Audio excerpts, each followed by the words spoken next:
Hello बच्चों, कैसे हैं आप लोग? Very good. अपन पढ़ रहे थे D block and F block. इससे पहले वाली वीडियो में, इससे पहले वाली वीडियो में हमने आप लोगों को बताया था कि अनपेयर्ड इलेक्ट्रॉन कैसे कैलकुलेट करते हैं, कौन से ऑर्बिटल्स या कौन से उपकोष या कक्षक स्थायी होते हैं। उसके लिए हमने कहा था पूर्ण भरे अर्ध भरे कक्षक स्थायी होते हैं। पूर्ण भरे कक्षक और अर्ध भरे कक्षक जो होते हैं वो स्थायी होते हैं। अर्ध भरे कक्षक भी स्थायी होते हैं, बट अगर सबसे ज्यादा स्थायित्व की बात करें तो पूर्ण भरे कक्षक जो होते हैं वो सबसे ज्यादा स्थायी होते हैं। अनपेयर्ड इलेक्ट्रॉन निकालना हमने सिखाया, आपको स्थायित्व के बारे में बताया था।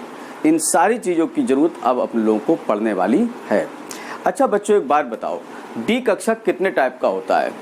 डी कक्षक बेटा याद करो, अगर पिछली वीडियो आपको याद नहीं है तो दिमाग से निकाल ही दो कि ये चैप्टर समझ में आ जाएगा। बिल्कुल नहीं आएगा। पिछली वीडियो जो हमने बनाई है, आप उन वीडियो को, जो जनरल वीडियो के नाम से हमने बनाई थी, आप उसको जरूर ध्यान से देखें। और जो बच्चे 11th में कहीं नहीं पढ़े उन्हें तो बहुत बहुत बहुत ध्यान से देखना है। 11th में भी पढ़े नहीं, अब एकदम चाहते हो कि मेरी एकदम बहुत ही समझ में आ जाए एकदम, तो बेटा ये संभव नहीं है। अगर किसी बच्चे को ABCD नहीं आती है और उससे कह दो कि एप्लीकेशन लिखो इंग्लिश में, क्या वो लिख देगा? नहीं लिख पाएगा, क्योंकि उसको ABCD पता ही नहीं है। तो वो कैसे लिख देगा? किसी को गिनती आती ही नहीं है और कह दो कि इतने की गुणा इतने से करो, तो कैसे कर देगा? क्योंकि उसने गुणा कभी सीखा ही नहीं है। तो ऐसे ही इसमें है कि बेसिक चीज़ अगर आप नहीं समझेंगे तो बच्चों ये चैप्टर आप लोगों की समझ में नहीं आएगा। तो कृपया करके पहले बेसिक वीडियो जो हमने जनरल वीडियो के नाम से बनाई हैं, उन वीडियो को जरूर ध्यान से देखिएगा। बच्चों आज स्टार्ट करते हैं। अब इस वीडियो में चैप्टर का नाम था डी ब्लॉक और एफ ब्लॉक। बच्चों डी ब्लॉक तत्व क्या होते हैं? डी ब्लॉक तत्व क्या होते हैं हमने कहा था, याद दिला रहे ना हल्का हल्का। जैसे ये n कोश है तो ये n-1 कोश है, और ये हमने यहाँ पर D लिख दिया। हालांकि n-1 S भी होगा, D भी होगा, P भी होगा, F नहीं होगा। तो n-1 D है। तो अगर किसी तत्व का अंतिम इलेक्ट्रॉन n-1 D कक्षक में प्रवेश करता है तो उन्हें D ब्लॉक के तत्व कहते हैं। अगर किसी तत्व का अंतिम इलेक्ट्रॉन n-1 D कक्षक में प्रवेश करता है तो उसे D ब्लॉक के तत्व कहते हैं। D ब्लॉक के तत्वों को आवर्त सारणी में S ब्लॉक और P ब्लॉक के बीच में रखा गया है। सारे की सारे धातुएं हैं। D ब्लॉक के तत्वों को संक्रमण तत्व भी कहते हैं। इसका भी रीजन हमने आप लोगों को बताया था, ये क्या होते हैं। D ब्लॉक के तत्वों को संक्रमण तत्व भी कहते हैं, और इंग्लिश में इसको कहते हैं, पहले लिखेंगे ट्रांजिशन ए लगा दो, ट्रांजिशनल एलिमेंट्स। तो बच्चों हमने इसके बारे में क्या बताया था? पहले हमने बच्चों बताया था कि वे कक्षक जिनमें n-1 D कक्षक या आंशिक n-D आंशिक भरे n-1 D कक्षक पाए। अच्छा नहीं लगा। संक्रमण तत्व क्या होते हैं ये हम आप लोगों को बता रहे हैं। वे तत्व जिनमें आंशिक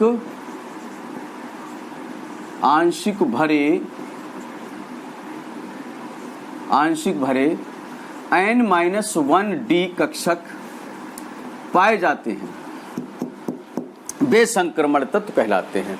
और आंशिक भरे बेटा क्या होगा? 1 से लेकर 9 तक। 1 से लेकर 9 तक। तो वे तत्व जिनमें आंशिक भरे n-1 D कक्षक पाए जाते हैं वो संक्रमण तत्व कहलाते हैं। ठीक है।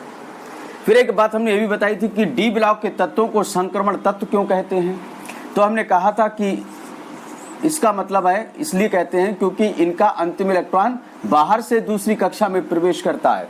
संक्रमण माने होता है कूदना, जंप कर जाना। तो देखो एक सेल को जंप करके आगे बढ़ाए। तो वे तत्व जिनका अंतिम इलेक्ट्रॉन डी ब्लॉक के तत्वों को संक्रमण तत्व इसलिए कहते हैं, फिर से समझिएगा, डी ब्लॉक के तत्वों को संक्रमण तत्व इसलिए कहते हैं क्योंकि इनका अंतिम इलेक्ट्रॉन बाहर से दूसरी कक्षा में प्रवेश करता है। क्वेश्चन हमारा, डी ब्लॉक के तत्वों को संक्रमण तत्व क्यों कहते हैं? जवाब क्या है? क्योंकि इन तत्वों का अंतिम इलेक्ट्रॉन n-1d कक्षक में प्रवेश करता है या बाहर से दूसरी कक्षा में प्रवेश करता है। इसलिए चलिए अब आप लोग पढ़ेंगे इनकी विशेषताएं। बच्चों क्या पढ़ेंगे? विशेषताएं। सबसे पहली विशेषता है ये जो होते हैं रंगीन होते हैं। संक्रमण धातु कैसी होती? रंगीन होती हैं, मतलब कलर्ड होती हैं,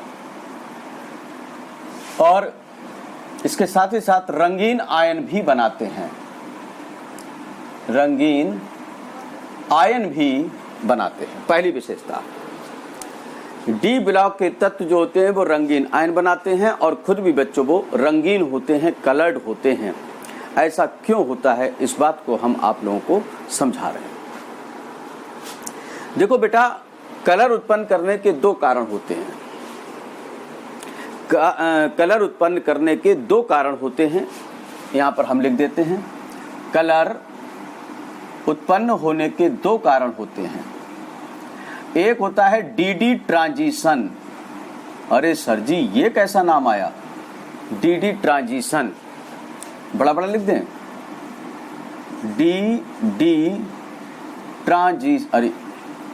डीडी ट्रांजिशन। और दूसरा होता है विजुअल रीजन की लाइट को एब्जॉर्ब करना।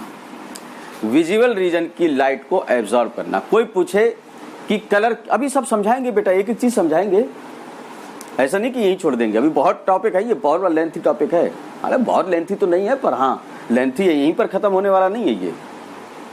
तो कलर क्यों उत्पन्न करते हैं डी ब्लॉक के तत्व? ये एग्जाम में प्रश्न आता है कि डी ब्लॉक के तत्व रंगीन आयन बनाते हैं क्यों, या डी ब्लॉक के तत्व कलर्ड होते हैं क्यों? तो उसका जवाब सुनिए। कलर्ड होने के दो कारण हैं, या रंगीन आयन बनाने के दो कारण हैं। पहला कारण है डीडी ट्रांजिशन होना, और बच्चों दूसरा कारण है विजुअल रीजन की लाइट को एब्जॉर्ब करना। मतलब दो स्टेप होते हैं, दो कारण तो नहीं बोल सकते इसे हम, 2 स्टेप होते हैं इसमें, तब जाके कलर प्रोड्यूस होता है। पहले स्टेप में डीडी ट्रांजिशन होता है और दूसरे स्टेप में विजुअल रीजन की लाइट को एब्जॉर्ब करना होता है। विजुअल रीजन की लाइट, अरे भैया इंफ्रारेड लाइट होती है, अल्ट्रावायलेट लाइट होती है, होती नहीं होती है? बहुत सारी लाइट होती हैं, उन्हीं में से एक होती है विजुअल रीजन की लाइट। और इसकी जो वेवलेंथ है, फिजिक्स में पढ़ते होगे, इसकी जो वेवलेंथ है वो 7000 से, बल्कि 4000 लिख लो, 4000 से अप्रॉक्स 8000 एंगस्ट्रॉम की होती है। ये देख ले वीडियो आ रही नहीं आ रही, इसमें आ रहा है, बिल्कुल सही आ रहा है। तो इसकी वेवलेंथ होती है 4000 से 8000 की। देखो विजुअल रीजन वेवलेंथ 4000 से 8000, इससे आगे की और इससे पीछे की, ये बढ़ती हुई वेवलेंथ है, बढ़ती हुई एंगस्ट्रॉम में। तो इससे पहले IR स्पेक्ट्रा है, अल्ट्रावायलेट रेज है, तमाम है, इससे आगे भी है, रेडियो वेवलेंथ है। तो 4000 से 8000 एंगस्ट्रॉम की लाइट को एब्जॉर्ब करेगा, तब कलर उत्पन्न होगा। 4000 से 8000 की लाइट को एब्जॉर्ब करेगा, अवशोषित करेगा, तो कलर उत्पन्न होगा। इससे ज्यादा वाली अवशोषित कर लेगा तो कलर उत्पन्न नहीं होगा। इस वेवलेंथ से कम वाला एब्जॉर्ब कर लेगा तो भी कलर उत्पन्न नहीं होगा। कलर तो तभी उत्पन्न होगा जब वो 4000 से 8000 एंगस्ट्रॉम की लाइट को एब्जॉर्ब कर ले। वेवलेंथ का एनर्जी बंडल होते हैं, एनर्जी होती है, और इस लाइट को कहते हैं विजुअल रीजन की लाइट। विजुअल रीजन की लाइट। चलिए अब तुम लोगों को समझाते हैं। ये छोटा सा हमने आइडिया दिया। बच्चों जरा इसे मिटाएंगे, याद कर लो फटाफट। कलर उत्पन्न होते हैं तो 2 चरण आते हैं, 2 स्टेप में कलर प्रोड्यूस होता है। फर्स्ट चरण में डीडी ट्रांजिशन होता है और सेकंड में 4000 से 8000 अर्थात विजुअल रीजन की लाइट को एब्जॉर्ब करना होता है। अगर इन दोनों में से कोई एक कंडीशन उपस्थित नहीं है, कोई एक कंडीशन एब्सेंट है, तो फिर वो एलिमेंट कलर प्रोड्यूस नहीं करेगा, वो एलिमेंट कलर प्रोड्यूस नहीं करेगा। अच्छा बच्चों, हमने एक बात और बताई थी, कलर कौन उत्पन्न करते हैं? D1 से लेकर D9 वाले जो होते हैं वो कलर्ड होते हैं बच्चों, है ना। और D10 वाले बच्चों कैसे होते हैं? कलरलेस होते हैं, कलरलेस होते हैं। ठीक है, चलिए इसको थोड़ा सा छोटा करके लिख दे रहे। DD ट्रांजिशन क्या है? जब देखो जो संक्रमण धातु होती हैं इनके जलीय विलयन में होता क्या है, जब ये जलीय विलयन हुए होते हैं तो इनका जो देखो जितने भी संक्रमण धातु हैं सब में D कक्षक तो होता ही है, 4s2 3d1 4s2 3d2 4s2 3, तो D कक्षक तो होता ही है। तो जैसे ये जल के संपर्क में आते हैं तो इनका जो D ऑर्बिटल है 1 2 3 4 1 2 3 4 5। तो बेटा शुरू के 3 क्या हैं? T2G, और बेटा लास्ट के 2 क्या हैं? EG। जरूरी नहीं कि हम T2G इनको ही माने, आप इसको 2 को EG मान लो, इधर वाले 3 को T2G मान लो, वो तो अपने ऊपर है। पर एक बात तो पक्की है बच्चों कि EG में 2 होंगे और T2G में 3 होंगे। पहले कौन सा बना ले, बाद में कौन सा बना ले, ये कोई फर्क वाली बात नहीं है बेटा। इसे मिटाना पड़ेगा।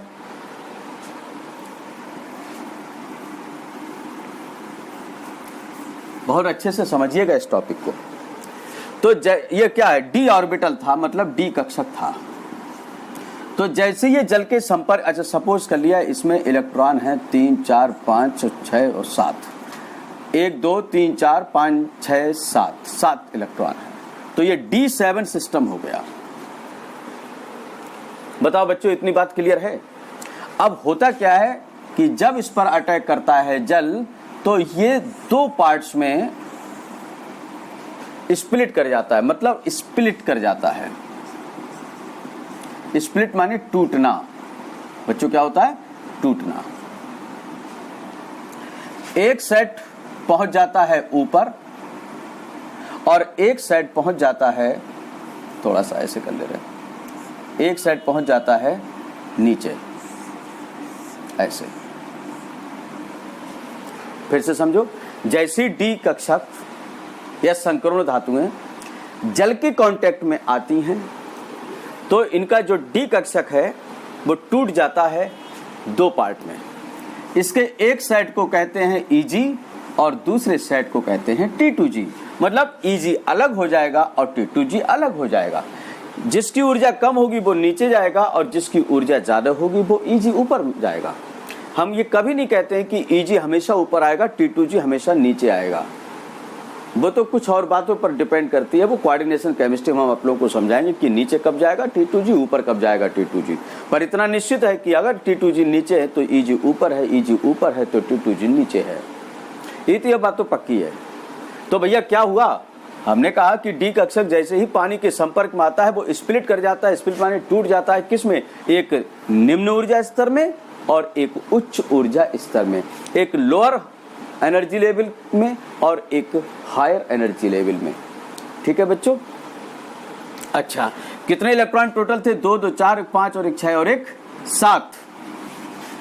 1 2 3 है, अब इन्हीं को भरना पहले। 4 5 6 और 1 7।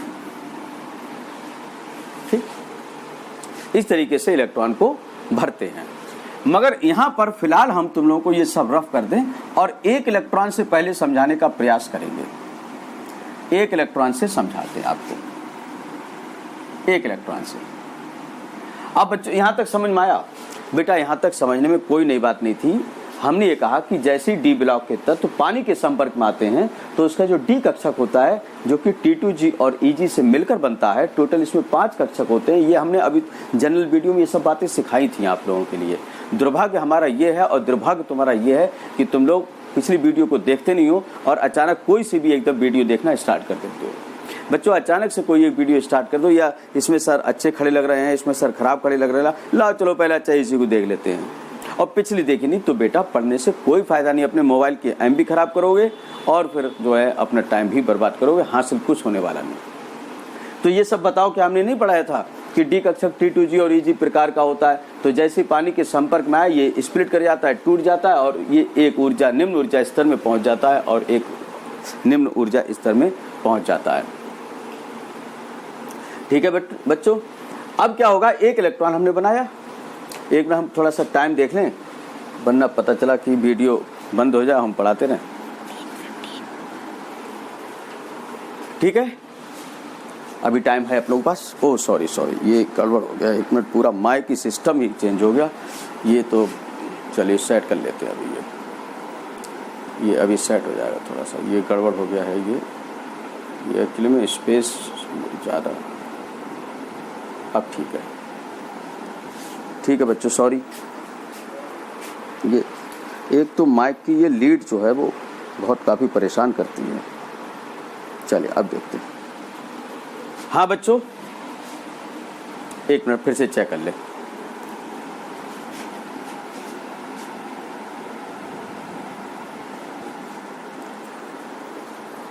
ठीक है, यहां तक समझ में आया? फिर से समझ लो। क्वेश्चन क्या है, डी ब्लॉक के तत्व कलर्ड क्यों होते हैं, या डी के ब्लॉक के तत्व रंगीन आयन क्यों बनाते हैं, कलर्ड आयन क्यों बनाते हैं। तो बच्चों हमने इसका आंसर दिया कि डी कक्षक जो होता है वो जैसे ही जल के संपर्क में आता है T2G और EG जो मिलकर बनता है वो 2 पार्ट्स में स्प्लिट कर जाता है। स्प्लिट माने टूट जाता है। एक पार्ट नीचे चला जाता है और एक पार्ट ऊपर चला जाता है। या तो T2G नीचे आएगा, अगर बच्चों T2G नीचे गया तो निश्चित रूप से EG ऊपर जाएगा, और अगर EG नीचे आया तो T2G ऊपर चला जाएगा। पर जल ने इतना काम कर दिया पानी ने। अब क्या करा, इसी में इसने विजिबल रीजन की लाइट को एब्जॉर्ब किया। विजिबल रीजन की लाइट को एब्जॉर्ब किया। बच्चों विजुअल रीजन को लाइट को जैसे एब्जॉर्ब किया, अब लाइट क्या है ऊर्जा के बंडल हैं, फोटॉन है इसमें, तो ऊर्जा है। तो जब लाइट एब्जॉर्ब हुई, भाई आप लोग धूप में बैठ जाओ तो बताओ गर्मी लगती नहीं लगती है? कोई अपने सामने कोई हीटर तो नहीं चला है ना। तो जो सूर्य की रेज आ रही है बच्चों, उस रेज में एनर्जी होती है, फिजिक्स में पढ़ते होगे, ऊर्जा के बंडल होते हैं, और ऊर्जा के बंडल को अपन लोग क्या कहते हैं, फोटॉन कहते हैं। तो बेटा जैसे ही इसको विजिबल रीजन की लाइट मिली, इसको ऊर्जा मिली, और ऊर्जा मिलके बच्चों ये जो इलेक्ट्रॉन है इसने ऊर्जा को ग्रहण कर लिया। ऊर्जा को क्या करा, ग्रहण करा। इसकी ऊर्जा बढ़ गई, और इसकी ऊर्जा बढ़ गई, तुरंत ये चला जाता है उच्च ऊर्जा स्तर में T2G में। T2G से कहाँ पहुंच गया, EG में। लेकिन बच्चों ये ज्यादा देर तक स्थायी नहीं रह सकता, क्योंकि इस इलेक्ट्रॉन की पोजीशन यहीं पर है, वो यहीं पर रह सकता है। यहाँ पर ये अस्थायी है। अब चूंकि ऊर्जा बढ़ा दी थी तो ये चली गई, चला गया। अब अपने को सेट करने के लिए, अपने को फिक्स करने के लिए, अपने को स्टेबल करने के लिए क्या करता है, ये इलेक्ट्रॉन देखो हमने ऐसे बना दिया। यहाँ पर आया, अब इसका मन नहीं लगा, बोले भैया चलो अपने बाहर मेहमानी खाने गया, समझ लो। जैसी ऊर्जा मिली वो मेहमानी खाने चला गया, लेकिन वहां इसको मजा ही नहीं आया, वहां स्थायी नहीं, अपने घर में ज्यादा स्थायी था। तो ये वापस आने लगता है। बच्चों जब वापस आएगा तो अपनी ऊर्जा को बाहर करेगा नहीं करेगा, ऊर्जा को आउट करेगा। बड़ा बड़ा लिख दे रहे, अपनी ऊर्जा को निकालेगा। तो जो ऊर्जा को निकालेगा वो कलर के रूप में निकालेगा। किसके रूप में, कलर के रूप में। और कलर के रूप में निकालेगा, वही कलर आप लोगों को दिखाई देता है, और आप लोग कह देते हैं कि डी संक्रमण धातु जो होती हैं वो रंगीन होती हैं या फिर रंगीन आयन बनाती हैं। तो ये था बच्चों। अब बताओ कुछ समझ में आया या नहीं आया? हाँ सर जी, हल्का हल्का आया। फिर समझ लीजिए, क्वेश्चन है कि ये जो होते हैं क्या नाम इनका, अरे संक्रमण धातुएं। संक्रमण धातुएं कलर्ड इसलिए होती हैं क्योंकि जब ये जल के संपर्क में आती हैं तो ये दो भागों में टूट जाती हैं, एक T2G में और एक EG में। एक निम्न ऊर्जा, ये कभी मत लिखना T2G नीचे होता है और EG ऊपर होता है। ये दो भागों में टूट जाते हैं, T2G और EG। एक निम्न ऊर्जा स्तर में होता है और एक उच्च ऊर्जा स्तर में होता है। जब इस पर प्रकाश की किरण पुंज पड़ती है, या जब ये विजिबल रीजन की लाइट को एब्जॉर्ब करता है, दृश्य प्रकाश कहते हैं इसे, द्रव्य नहीं, दृश्य। तो जब विजुअल रीजन की लाइट को एब्जॉर्ब करता है तो इलेक्ट्रॉन निम्न ऊर्जा स्तर से उच्च ऊर्जा स्तर में चला जाता है, या T2G से EG में चला जाता है। और वहां पहुंचकर जब ये वापस आता है तो अपनी ऊर्जा को, जो ऊर्जा इसने विजुअल रीजन से ली थी वो ऊर्जा अब निकाल देगा। तो जो ऊर्जा निकाल दी तो वो अपनी ऊर्जा को कलर के रूप में प्रोड्यूस करता है। यही कलर आप लोगों को दिखाई देता है। इसलिए कहा जाता है कि ये जो संक्रमण धातु होते हैं ये रंगीन होते हैं। ठीक है बच्चों। दूसरी बात, जब इलेक्ट्रॉन यहाँ से यहाँ जाता है, मतलब निम्न ऊर्जा स्तर से उच्च ऊर्जा स्तर में जाता है, तो इसको कहते हैं डी ट्रांजिशन। बच्चों क्या कहते हैं? D transition. हमारा क्वेश्चन बताओ, डी ट्रांजिशन क्या होता है? बताओ बच्चों, डी ट्रांजिशन क्या होता है? बिल्कुल सही, आप लोगों ने बिल्कुल सही बताया कि जब इलेक्ट्रॉन निम्न ऊर्जा स्तर से उच्च ऊर्जा स्तर में जाता है, जब डी कक्षक का इलेक्ट्रॉन, डी कहना बहुत जरूरी, तभी डी आया है, एफ होता तो एफ होता। जब डी कक्षा का इलेक्ट्रॉन निम्न ऊर्जा स्तर से उच्च ऊर्जा स्तर में जाता है या T2G से EG में जाता है, तो अपनी ऊर्जा को जाता है, तो इस क्रिया को डी ट्रांजिशन कहते हैं। और जब वापस आता है तो अपनी ऊर्जा को कलर के रूप में निकालता है, वही कलर आप लोगों को दिखाई दे जाता है। बच्चों एक छोटी सी बात, 2 मिनट की बात और करेंगे। अभी हमने कहा कि D1 से लेकर D9 वाले कलर्ड होते हैं, मगर D0 वाले या D10 वाले कलरलेस होते हैं। वजह क्या है? क्योंकि वजह यह है कि अगर D0 है, जब बच्चों D0 है तो इलेक्ट्रॉन जाएगा ही नहीं। अरे भैया इलेक्ट्रॉन है, जीरो का मतलब है इलेक्ट्रॉन है ही नहीं। जब इलेक्ट्रॉन है नहीं तो ऊपर जाएगा नहीं, तो कलर प्रोड्यूस करेगा नहीं, मतलब डी ट्रांजिशन नहीं होने वाला है। D10 अगर होता, सब में 2 बना लेते, 1 2 3 4 5 6 7 8 9 10, तो बेटो देखो यहाँ से क्या इलेक्ट्रॉन यहाँ पर जाएगा? बिल्कुल नहीं जाएगा, क्योंकि यहाँ पर इलेक्ट्रॉन के रहने की जगह है ही नहीं, क्योंकि एक कक्षक में 2 इलेक्ट्रॉन से ज्यादा नहीं रह सकते, तो ऊपर जाएगा नहीं, और जाएगा नहीं तो फिर कलर प्रोड्यूस होगा नहीं। ठीक है, तो बच्चों ये कलर के बारे में था। नेक्स्ट वीडियो में तुम लोग को नेक्स्ट प्रॉपर्टी के साथ मिलते हैं। Okay bye.